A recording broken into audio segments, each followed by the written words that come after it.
ISKCON பக்தி இயக்கத்தினர் சார்பில் ஸ்ரீ ஜெகநாத ரத யாத்திரை உற்சவம் மயிலாப்பூர் கபாலீஸ்வரர் ஆலய வளாகத்திலிருந்து தொடங்கியது.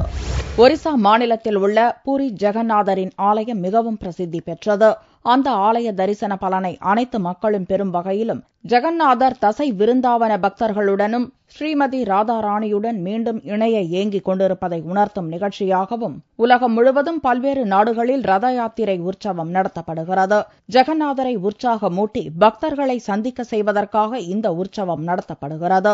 சென்னை மக்கள் பகவானின் அருளை பெறும் வகையில் அகில உலக கிருஷ்ண பக்தி இயக்கத்தினர் சார்பில் திங்களன்று மயிலாப்பூர் கபாலீஸ்வரர் ஆலய வளாகத்திலிருந்து ஸ்ரீ ஜெகநாத ரத யாத்திரை புறப்பட்டது. இந்த ரதத்தை இழுத்தாலோ மின்னல பாடிக்கிட்டு போனாலோ பின்னால பஜனை பண்ணின்னு வந்தாலோ இந்த ரதத்தை தள்ளின்னு வந்தாலோ அவங்களுக்கு மறுஜன்மம் இல்லை அப்படின்னு சாஸ்திரங்களுடைய தீர்ப்பு.